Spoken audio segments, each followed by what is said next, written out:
दुनिया इस हफ्ते कार्यक्रम में आपका फिर से स्वागत है। आज हम फिर 3 अहम अंतर्राष्ट्रीय खबरों का विश्लेषण करेंगे।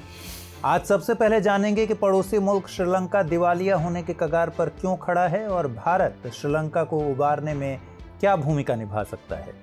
इसके बाद जानेंगे कि हिंद प्रशांत क्षेत्र में जापान ऑस्ट्रेलिया के गठजोड़ ने कैसे चीन की परेशानी बढ़ा दी है और यह क्षेत्र खबरों में क्यों बना रहता है। और आखिर में समझेंगे कि किसी देश का विकसित या विकासशील दर्जा कैसे तय किया जाता है और चीन के विकासशील दर्जे पर सवाल क्यों खड़े हो रहे हैं।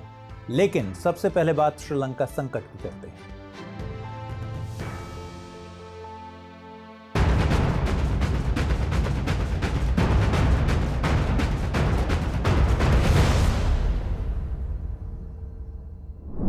मान लीजिए कि आपके पास 1,000 रुपए हैं और आपको 2,000 खर्च करने हैं, तो आप क्या करेंगे?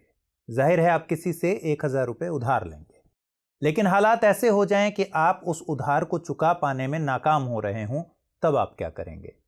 ऐसी स्थिति में आप कर्ज देने वाले को कोई ना कोई संपत्ति देकर वो उधार चुकाएंगे। ऐसे लोगों को दिवालिया होना कहते हैं। लेकिन ऐसा सिर्फ लोगों के साथ ही नहीं होता, दुनिया के मुल्क भी ऐसे हालात से दो चार होते हैं। पड़ोसी देश श्रीलंका की हालत भी कुछ ऐसी ही हो गई है। वो दिवालिया होने की कगार पर खड़ा है। वित्तीय संकट से जूझ रहा श्रीलंका चीन, भारत जैसे मुल्कों से मदद की गुहार लगा रहा है। अब आप पूछेंगे कि ऐसा क्या हुआ कि श्रीलंका दिवालिया होने की स्थिति में आ गया। इस खबर में हम आपके इसी सवाल का जवाब तलाशने वाले हैं। पूरे मामले को समझते हुए जानने की कोशिश करेंगे कि श्रीलंका की हालत ऐसी क्यों हुई।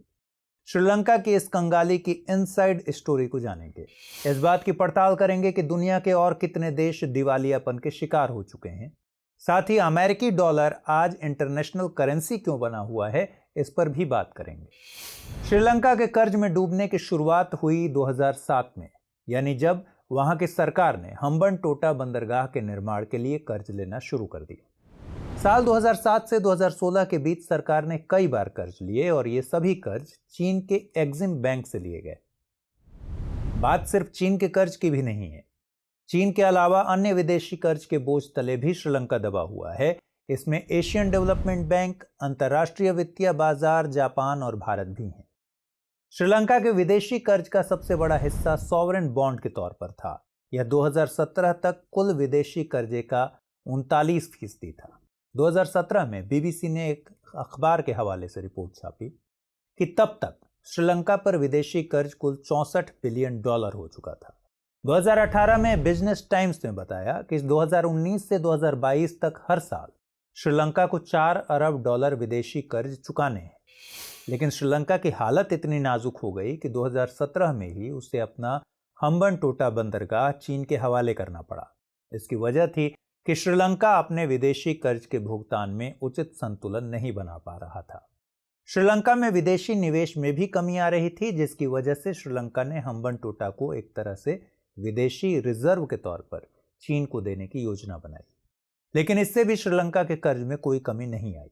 श्रीलंका की सरकार देश में इंफ्रास्ट्रक्चर को बेहतर करने के लिए लगातार विदेशी कर्ज लेती रही, लेकिन सरकार को इससे कुछ खास रिटर्न नहीं मिला। नतीजा क्या हुआ? नतीजा ये हुआ कि श्रीलंका लगातार कर्ज में डूबता गया और अब उस कर्ज को चुकाने के लिए उसके पास पैसे नहीं हैं। मतलब वही कि कर्ज देने वाला उससे बार बार उधार लौटाने को कह रहा है। जैसे हमारे यहाँ रिजर्व बैंक ऑफ इंडिया है, उसी तरह श्रीलंका में सेंट्रल बैंक ऑफ श्रीलंका है। इस नेशनल बैंक ने इसी साल जनवरी माह में बयान जारी कर कहा है कि पिछले साल दिसंबर माह से महंगाई की दर में 12.1% तक की वृद्धि हुई है, जबकि ये दर नवंबर माह में 9.5% थी। हालांकि पिछले साल सितंबर में ही खबर आई कि श्रीलंका में खाने पीने की चीज़ों की किल्लत हो गई है। चीनी, चावल, दाल और दूध पाउडर जैसी ज़रूरी चीज़ों के लिए लोग लंबी लंबी कतारें लगा रहे थे। जहां 100 ग्राम हरी मिर्च की कीमत 70 रुपये थी, वहीं 1 किलो आलू 200 रुपये में मिल रहा था। मतलब कि वहां महंगाई आसमान छू रही है। अभी भी हालत वही है। दूध के पाउडर 100 ग्राम के पाउच में मिल रहे हैं ताकि लोगों के लिए उसे खरीदना मुमकिन हो सके। अब आप पूछेंगे कि ऐसा क्यों? ऐसा होने की वजह है कि श्रीलंका के पास विदेशी मुद्रा के भंडार तेजी से खत्म हो रहे हैं। जब ऐसी हालत हो जाए तब आप विदेशों से सामान आयात नहीं कर सकते। 2019 के आखिर में श्रीलंका का विदेशी मुद्रा भंडार 7.6 अरब डॉलर था। यह राशि 2020 में 5 महीने के आयात के लिए पर्याप्त थी। 2020 की शुरुआत से ही श्रीलंकाई करेंसी काफी दबाव में थी। 2020 के अंत तक श्रीलंका का विदेशी मुद्रा भंडार 5.7 अरब डॉलर तक पहुंच गया और 2021 के नवंबर महीने में 1.6 अरब डॉलर। हालत यह हो गई कि वहां के बैंक ने आम नागरिकों से विदेशी मुद्रा को बैंक में जमा कराने का अनुरोध किया है और कहा है कि वो उसके बदले श्रीलंकाई करेंसी ले लें। इस पूरे मामले में चिंता की बात है कि 1.6 अरब डॉलर की रकम से श्रीलंका ज्यादा से ज्यादा 3 हफ्ते के आयात का बिल भर सकता है। यही वजह है कि श्रीलंका की मुश्किलें बढ़ी हुई हैं। श्रीलंका के विदेशी मुद्रा भंडार के खत्म होने की वजह यह भी है कि उसकी आमदनी अब ढीली हो गई है। पर्यटन वहां की आमदनी का अहम जरिया है। श्रीलंका ने पर्यटक स्थलों को बेहतर करने के लिए पैसे पानी की तरह बहाए, लेकिन पिछले 2 साल में कोविड के कारण पैदा हुए हालात के चलते वहां का पर्यटन ठप पड़ा है।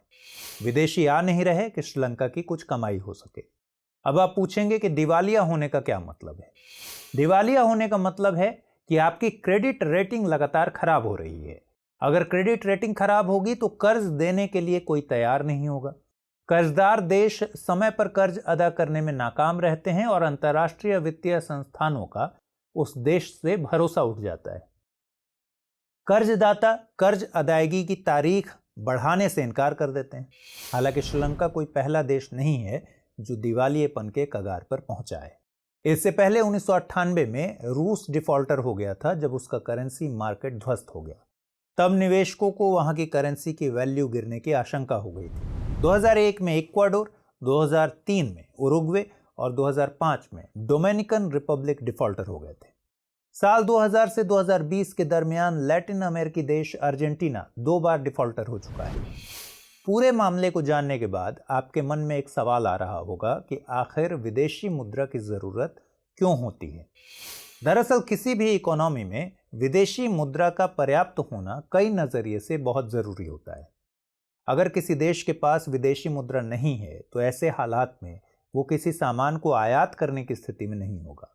मान लीजिए कि भारत को तेल आयात करना है, तो इसके लिए भारत के पास डॉलर होना जरूरी है। तेल उत्पादक देश बिना डॉलर के लंबे समय तक तेल देने से मना कर देंगे। जाहिर है इससे देश के उत्पादन पर असर पड़ेगा और इसका सीधा असर सरकार के राजस्व पर पड़ेगा। श्रीलंका के साथ भी कुछ ऐसा ही हुआ है। श्रीलंका पिछले दशक से 2 तरह के संकट का सामना कर रहा है। एक है राजकोषीय घाटा और दूसरा है व्यापार घाटा। व्यापार घाटा कितना भयावह है, इसकी एक बानगी ये है कि चीन को निर्यात करने में श्रीलंका पाकिस्तान, बांग्लादेश और नेपाल से भी पीछे है। 2020 में श्रीलंका का चीन से आयात 28 करोड़ डॉलर का था, जबकि चीन ने श्रीलंका से सिर्फ 4 अरब डॉलर का आयात किया। जाहिर है श्रीलंका का विदेशी मुद्रा भंडार एक न एक दिन खाली होना ही था, तो सो हो गया। अब आप सोच रहे होंगे कि आयात करने के लिए डॉलर की ही जरूरत क्यों है? दरअसल आयात निर्यात के लिए जिस विदेशी मुद्रा का जिक्र होता है उससे मतलब अमेरिकी डॉलर से है, क्योंकि मौजूदा वक्त में अमेरिकी डॉलर की पहचान एक वैश्विक मुद्रा की बन गई है। इंटरनेशनल मार्केट में डॉलर और यूरो बेहद लोकप्रिय हैं और लोग इसे स्वीकार भी करते हैं। दुनिया भर के केंद्रीय बैंकों में जो विदेशी मुद्रा भंडार होता है उनमें 64% अमेरिकी डॉलर होते हैं और यही स्थिति डॉलर को एक इंटरनेशनल करेंसी बनाती है। इंटरनेशनल स्टैंडर्ड ऑर्गेनाइजेशन लिस्ट के मुताबिक दुनिया भर में कुल 185 करेंसीज हैं, लेकिन इनमें ज्यादातर करेंसी का इस्तेमाल अपने देश के भीतर होता है। दुनिया भर का 85% व्यापार डॉलर से होता है। अंतर्राष्ट्रीय कर्जों का लेन देन भी डॉलर में ही होता है, इसलिए विदेशी बैंकों को अंतर्राष्ट्रीय व्यापार में डॉलर की जरूरत होती है। आखिर में ये समझिए कि भारत इसमें क्या भूमिका निभा सकता है। भारत ने श्रीलंका को भरोसा दिया है कि इस परिस्थिति में वो श्रीलंका की आर्थिक मदद करेगा। भारत ने अपनी नेबरहुड फर्स्ट पॉलिसी का सम्मान करने की बात कही है और श्रीलंका को इस स्थिति से उबारने में हर संभव मदद करने पर जोर दिया है। भारत ने श्रीलंका को पेट्रोलियम पदार्थ भेजने पर सहमति भी जताई है। इसके अलावा भारत करेंसी एक्सचेंज पर भी राजी हुआ है। दरअसल श्रीलंका का ये आर्थिक संकट भारत के लिए एक अवसर लेके आया है। ये हम सभी जानते हैं कि चीन श्रीलंका को अपने कर्ज की जाल में फंसा चुका है। हम्बनटोटा पोर्ट सहित हजारों एकड़ जमीन श्रीलंका चीन को पहले ही दे चुका है। ऐसे में अगर श्रीलंका फिर से चीन के पास अपनी दिक्कतों को लेकर जाता है तो ये भारत के लिए हितकारी साबित नहीं होगा। जिस तरह श्रीलंका हिंद महासागर में अपनी मौजूदगी रखता है वो सामरिक और रणनीतिक लिहाज से भारत के लिए बेहद अहम है। ऐसे में अगर चीन श्रीलंका में और मजबूती से डेरा जमाता है तो भारत की सुरक्षा के लिहाज से ये खतरनाक हो सकता है। इसलिए जरूरी है कि भारत श्रीलंका की इस परिस्थिति को अवसर की तरह ले और वहां अपनी सद्भावना का प्रदर्शन करे। भारत श्रीलंका की सरकार को मनाए भी कि वो भारतीय हितों और संवेदनशीलता का सम्मान करे। इस संकट को लेकर भारत जितनी देर करेगा उतना ही वो श्रीलंका को इस बात के लिए तैयार करेगा कि श्रीलंका अपनी समस्या लेकर चीन के पास जाए। मतलब ये कि भारत के पास श्रीलंका को पूरी तरह चीन की तरफ झुकने देने से रोकने के अलावा और कोई विकल्प नहीं है।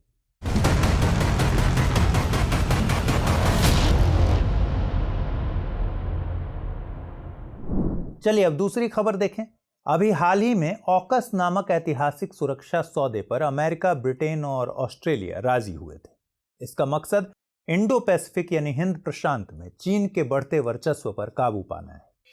आपने खबरों में यह भी सुना होगा कि हिंद प्रशांत क्षेत्र में चीन को काउंटर करने के लिए क्वाड समूह पर सहमति बनी है। इस समूह में भारत के अलावा अमेरिका, ऑस्ट्रेलिया और जापान है। लेकिन अब जापान और ऑस्ट्रेलिया ने एक कदम आगे बढ़कर आपस में एक रक्षा सौदे को अंजाम दिया है। दोनों पक्षों की ओर से इस सौदे को ऐतिहासिक करार दिया गया है। कहा जा रहा है कि दोनों देशों की इस कोशिश से चीन के माथे पर बल पड़ सकता है। इसलिए इंडो पैसिफिक में सामरिक और रणनीतिक स्थिति के लिहाज से जापान ऑस्ट्रेलिया के बीच हुए इस एग्रीमेंट के महत्व पर बात करना जरूरी है। हिंद प्रशांत की अवधारणा क्या है, इस पर भी बात करेंगे। आपको बताएंगे कि ऑस्ट्रेलिया और जापान के समझौते के अलावा इस क्षेत्र में और क्या कुछ हो रहा है। सबसे पहले उस इलाके को जानते हैं जिसके लिए ये सारी कवायदें की जा रही हैं, यानी हिंद प्रशांत क्षेत्र को जानते हैं। वैसे तो हिंद प्रशांत क्षेत्र की भौगोलिक परिभाषा अलग अलग देशों और प्रशासनों के मुताबिक बदलती रहती है, लेकिन मोटे तौर पर यह हिंद महासागर और प्रशांत महासागर के बीच परस्पर जुड़े हुए क्षेत्र हैं जो दक्षिण पूर्व एशिया के केंद्र में मलक्का जलडमरू मध्य यानी मलक्का स्ट्रेट द्वारा एक साथ जुड़ते हैं। जहां तक भारत का सवाल है तो वो अफ्रीका के तट से लेकर अमेरिका के तट तक के इलाके को हिंद प्रशांत क्षेत्र के रूप में मान्यता देता है। 3 दर्जन से ज्यादा देश इस क्षेत्र के हिस्सा हैं। अब आप पूछेंगे कि यह इलाका इतना खबरों में क्यों रहता है। इस इलाके की खबरों में रहने की एक नहीं, दो नहीं, ढेरों वजहें हैं। जैसा कि अभी ही बताया, हिंद प्रशांत क्षेत्र में करीब करीब 38 देश शामिल हैं। इस वजह से ये इलाका दुनिया के सतही क्षेत्र का करीब 44% है और उसमें विश्व की कुल आबादी का 65% हिस्सा निवास करता है। मौजूदा वक्त में विश्व व्यापार की 75% वस्तुओं का आयात निर्यात इसी क्षेत्र से होता है। इससे जुड़े जितने भी पोर्ट्स यानी बंदरगाह हैं उन्हें दुनिया का सबसे ज्यादा व्यस्त बंदरगाह माना जाता है। आपको जानकर हैरानी होगी कि दुनिया की कुल जीडीपी में करीब 60% योगदान इसी क्षेत्र का है। यही वजह है कि यह क्षेत्र ऊर्जा व्यापार, खासकर पेट्रोलियम उत्पाद को लेकर उपभोक्ता और उत्पादक दोनों ही देशों के लिए संवेदनशील बना रहता है। कुल मिलाकर ये कि इस क्षेत्र में उपभोक्ताओं को लाभ पहुंचाने वाले क्षेत्रीय व्यापार और निवेश के अवसर पैदा करने वाली सभी जरूरी चीजें मौजूद हैं। यही वजह है कि यहाँ दुनिया की सबसे तेजी से बढ़ती अर्थव्यवस्थाएं, नौसैनिक क्षमताएं और प्राकृतिक संसाधनों को लेकर गलाकाट प्रतिस्पर्धा हो रही है। मतलब ये कि बात सिर्फ भू राजनीति तक सीमित नहीं है, बल्कि भू आर्थिक होड़ भी इस क्षेत्र में जोर पकड़ रही है। इसलिए हिंद प्रशांत शब्द को भू राजनीतिक विमर्श में प्रमुखता मिली है, क्योंकि संयुक्त राज्य अमेरिका और चीन दोनों इस बड़े क्षेत्र में अपने राजनीतिक, सैन्य और आर्थिक प्रभाव का विस्तार करना चाहते हैं। अब जापान और ऑस्ट्रेलिया के बीच हुए इस एग्रीमेंट के मायने भी समझिए। असल में जापान के प्रधानमंत्री फूमियो किशिदा हाल ही में ऑस्ट्रेलिया के दौरे पर जाने वाले थे, लेकिन कोविड के बढ़ते मामलों को देखते हुए उन्हें अपना दौरा रद्द करना पड़ा। लिहाजा ऑस्ट्रेलियाई पीएम स्कॉट मॉरिसन और जापान के प्रधानमंत्री फूमियो किशिदा ने एक डिजिटल सम्मेलन में इस रक्षा समझौते पर दस्तखत किए। इस समझौते को रेसिप्रोकल एक्सेस एग्रीमेंट नाम दिया गया है। मीडिया रिपोर्ट्स के मुताबिक इस समझौते के तहत दोनों देश संयुक्त सैन्य अभ्यास करेंगे। जापानी और ऑस्ट्रेलियाई सैन्य कर्मियों की तेजी से तैनाती में आसानी होगी। साथ ही संयुक्त प्रशिक्षण तथा आपदा की स्थिति में हथियारों के परिवहन और उसकी आपूर्ति पर कड़े नियमों को इस समझौते के तहत आसान बनाया गया है। हालांकि इस समझौते पर पिछले 1 साल से बात चल रही थी, लेकिन अब जाकर इसे अमली जामा पहनाया गया। इस समझौते ने जापान और ऑस्ट्रेलिया के बीच उन्नत रक्षा सहयोग का एक नया अध्याय खोल दिया है। रक्षा मामलों के एक्सपर्ट इस समझौते को ऐतिहासिक बता रहे हैं। इसकी बड़ी वजह है कि जापान ने अब तक इस तरह का समझौता सिर्फ अमेरिका से किया है, और वो भी 6 दशक पहले। इस समझौते की सबसे अहम बात कि इन गतिविधियों को हिंद प्रशांत क्षेत्र में अंजाम देने की मंशा से दोनों मुल्कों ने हाथ मिलाया है। इस रजामंदी का मकसद इस क्षेत्र में तेजी से उभर रहे चुनौतीपूर्ण सुरक्षा माहौल का जवाब देना है। लेकिन जानकारों का मानना है कि जापान और ऑस्ट्रेलिया की यह कवायद चीन को नापसंद आएगी और इससे उसकी परेशानी बढ़ सकती है। अब सवाल है कि जापान और ऑस्ट्रेलिया की इस गलबहियां से चीन को परेशानी क्यों होनी चाहिए। दरअसल हाल के वर्षों में चीन ने पूर्वी चीन सागर और दक्षिणी चीन सागर में तेजी से अपना दबदबा बढ़ाया है। ये हिंद प्रशांत के दायरे में ही आते हैं। यहाँ आसियान और चीन के बीच लगातार विवाद चलता रहता है। चीन इसी इलाके में आने वाले ताइवान को आज़ाद देश न मानकर उसे खुद में मिलाने की ख्वाहिश दशकों से जाहिर करता रहा है। लेकिन ताइवान को अमेरिका जैसी महाशक्ति का साथ है। चीन अपने कर्ज के जाल में फंसाकर हिंद प्रशांत में आने वाले श्रीलंका के हम्बनटोटा बंदरगाह को हथिया चुका है, जो कि भारत के तटों से दूरी पर है। चीन म्यांमार, श्रीलंका, बांग्लादेश और थाईलैंड को सैन्य उपकरण जैसे पनडुब्बी और युद्धपोत आदि मुहैया करा रहा है। जानकार इस स्थिति को सैन्य उपनिवेशवाद के रूप में परिभाषित कर रहे हैं। देखा जाए तो हिंद महासागर क्षेत्र में भारत के पड़ोसी को अपने पाले में कर चीन भारतीय हितों के लिए भी खतरा पैदा कर रहा है। लेकिन इन सब से इतर चीन इस हिंद प्रशांत इलाके में अमेरिका को चुनौती पेश कर रहा है।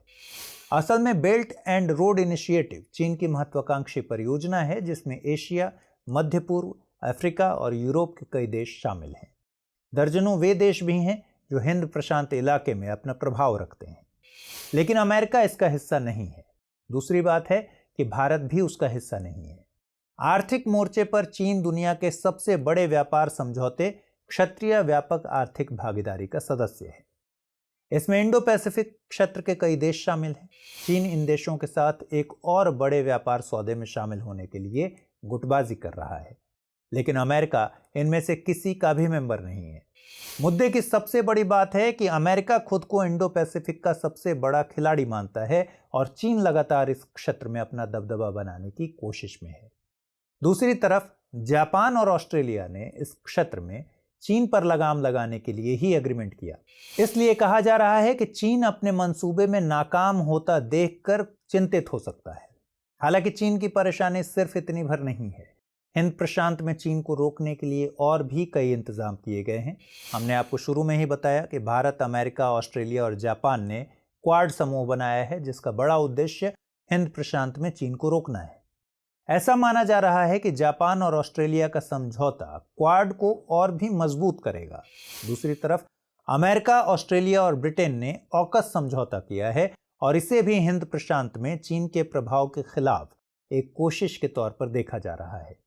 यह समझौता ऑस्ट्रेलिया को पहली बार परमाणु क्षमता वाली पनडुब्बी बनाने की अनुमति देगा, जिसकी तकनीक उसे अमेरिका और ब्रिटेन मुहैया कराएंगे। कुल मिलाकर यह कि हिंद प्रशांत में चीन को रोकने के लिए दूसरी शक्तियां कोशिशों में लगी हैं। ऐसे में देखने वाली बात होगी कि इस भू राजनीतिक और भू आर्थिक लड़ाई में ऊंट किस करवट बैठता है और इससे किसे फायदा होता है और किसे नुकसान।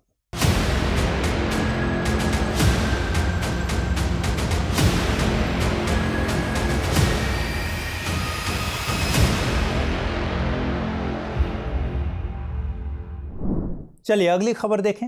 आपने कभी सोचा है कि हमारा पड़ोसी देश चीन दुनिया भर के देशों को कर्ज देता फिरता है और खुद को आर्थिक महाशक्ति कहता है, बावजूद इसके उसकी गिनती विकासशील देशों में क्यों होती है?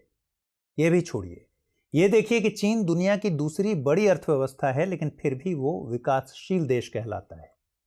शायद आपने नहीं सोचा होगा, लेकिन दुनिया के कई देशों ने इस पर गौर किया है और अब वे आपत्ति जाहिर कर रहे हैं।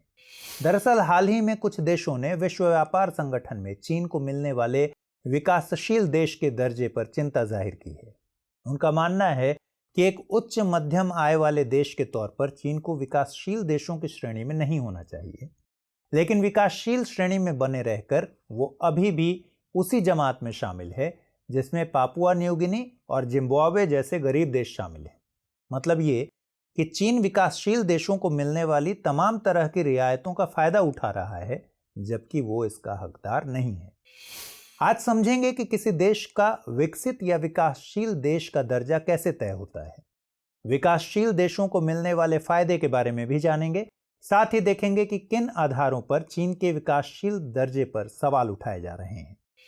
दरअसल WTO यानी विश्व व्यापार संगठन में विकासशील या विकसित देश की कोई परिभाषा तय नहीं की गई है। सदस्य देशों के लिए कोई मानक तय नहीं किया गया है। ये पूरी तरह से किसी देश के विवेक पर निर्भर करता है कि वो खुद को किस कैटेगरी में रखना चाहता है। WTO के 164 सदस्यों में से 2/3 खुद को विकासशील देश के दायरे में रखते हैं। हालांकि वर्ल्ड बैंक ने आय के मुताबिक देशों की कैटेगरी जरूर तय की है। विश्व बैंक ने दुनिया के अर्थव्यवस्थाओं को 4 आय समूहों निम्न, निम्न मध्यम, उच्च मध्यम और उच्च आय वाले देशों में बांटा है। हर साल 1 जुलाई को इसकी समीक्षा की जाती है और यह अमेरिकी डॉलर में प्रति व्यक्ति सकल राष्ट्रीय आय पर आधारित होता है। सकल राष्ट्रीय आय किसी देश के लोगों और व्यवसायों द्वारा अर्जित की गई कुल राशि होती है। सवाल है कि विकासशील देशों को क्या लाभ मिलता है। विश्व व्यापार संगठन के कुछ ऐसे समझौते हैं जिसके तहत विकासशील देशों को SNDT प्रावधानों के जरिए विशेष अधिकार दिए गए हैं। यहाँ SNDT का मतलब है स्पेशल एंड डिफरेंट ट्रीटमेंट, और आसान भाषा में कहें तो विशेष और अलग बर्ताव। इसके तहत प्रावधानों की तादाद 100 से भी ज्यादा है। इन खास प्रावधानों के तहत दुनिया भर में व्यापार के अवसर बढ़ाने के मद्देनजर अपनी प्रतिबद्धताओं को पूरा करने के लिए विकासशील देशों को लंबा वक्त दिया जाता है। इनमें तकनीकी सहायता गतिविधियां, व्यापार से जुड़े निवेश उपायों, टैरिफ और व्यापार, गैर टैरिफ बाधाएं, सब्सिडी, बाजार तक पहुंच वगैरह से जुड़े समझौतों पर प्रस्ताव शामिल है। विकासशील देशों को इन SNDT प्रावधानों से बढ़ावा दिया जाता है ताकि वे एक समान स्तर पर विकसित देशों के साथ प्रतिस्पर्धा के लिए खुद को तैयार कर सकें। भारत जैसे देशों को भी बड़ी इनपुट सब्सिडी और न्यूनतम मूल्य समर्थन को मंजूरी देने के लिए इस तरह के विशेष और अलग बर्ताव से फायदा मिलता है। इसके तहत सभी विश्व व्यापार संगठन सदस्यों की जिम्मेदारी होती है कि वे विकासशील देशों के व्यापार हितों की रक्षा करें। साथ ही विकासशील देशों को विश्व व्यापार संगठन के काम करने, विवादों को संभालने और तकनीकी मानकों को लागू करने की क्षमता प्राप्त करने में मदद करें। मतलब कि ये तमाम फायदे हैं जिसके चलते चीन जैसे देश विकासशील श्रेणी में ही रहना चाहते हैं। सवाल है कि चीन के विकासशील दर्जे पर उंगली क्यों उठ रही है। दरअसल विश्व बैंक ने अपने नवीनतम वर्गीकरण में भारत को निम्न मध्यम आय वाले देशों की फहरिस्त में शामिल किया है, जबकि चीन को उच्च मध्यम आय वाले देशों में। विश्व बैंक के मुताबिक 4096 और 12695 डॉलर के बीच प्रति व्यक्ति आय वाले देश उच्च मध्यम आय की श्रेणी में आते हैं और चीन में प्रति व्यक्ति आय 10,435 डॉलर है। वहीं 1046 और 4095 डॉलर प्रति व्यक्ति आय वाले देशों को निम्न मध्यम आय श्रेणी में रखा गया है और भारत में प्रति व्यक्ति आय 1928 डॉलर बताई गई है। इसलिए भारत, ब्राजील समेत कई देश चीन को विकसित देशों की श्रेणी में डालने की बात कर रहे हैं। हालांकि विकासशील और विकसित देश के दर्जे पर विवाद कोई नया नहीं है। फरवरी 2020 में संयुक्त राज्य अमेरिका के व्यापार प्रतिनिधि ने भारत को विकासशील देशों की सूची से बाहर कर दिया था। इससे हुआ ये कि अमेरिका द्वारा ट्रेड में भारत को खास तरजीह दी जाती थी, जिसमें कई तरह की छूट शामिल थी, जिससे अब भारत को बाहर कर दिया गया। भारत को इस सूची से इस आधार पर बाहर किया गया कि वो G20 देशों में आता है और वर्ल्ड ट्रेड में उसका योगदान 0.5% या उससे ज्यादा है। भारत के अलावा Brazil, Indonesia, Hong Kong, south Africa और अर्जेंटीना को भी अमेरिका ने लिस्ट से बाहर किया था। सवाल है कि विश्व व्यापार संगठन विकसित और विकासशील दर्जे की परिभाषा तय क्यों नहीं करता।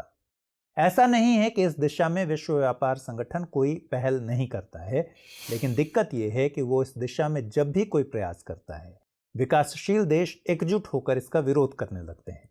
इसकी एक वजह है कि सदस्य देशों के बीच व्यापक स्तर पर विविधता है। उनकी आय अलग अलग कारकों के चलते कम या ज्यादा है।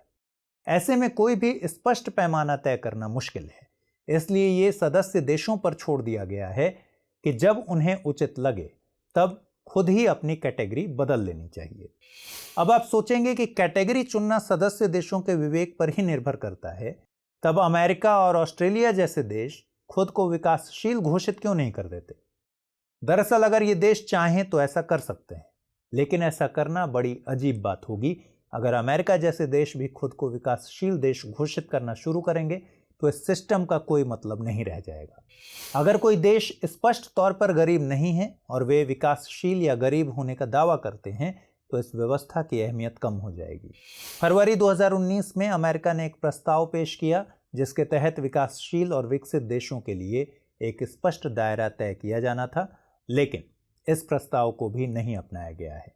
हालांकि कुछ देशों ने खुद आगे बढ़कर विकासशील दर्जे के तमगे को छोड़ दिया है और संगठन की प्रतिबद्धताओं को पूरा करने के लिए वे तैयार हैं। अक्टूबर 2019 में दक्षिण कोरिया ने खुद से विकासशील देशों को मिलने वाली रियायतों को छोड़ने का ऐलान किया। अमेरिका ने ब्राजील को भी विकासशील दर्जे को छोड़ने के लिए तैयार कर लिया है, क्योंकि OECD के तहत काम करता है।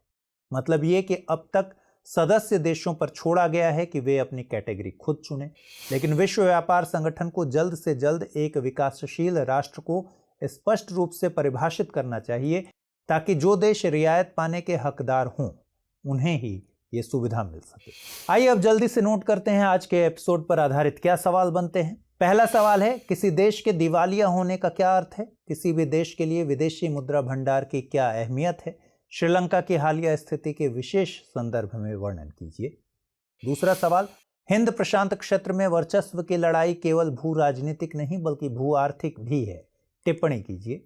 और तीसरा सवाल, किसी भी देश का विकसित या विकासशील दर्जा कैसे तय होता है? चीन के विकासशील दर्जे पर उठ रहे सवाल के कारणों पर प्रकाश डालें।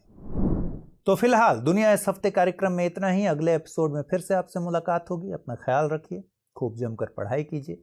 फिलहाल इजाजत दीजिए। नमस्कार।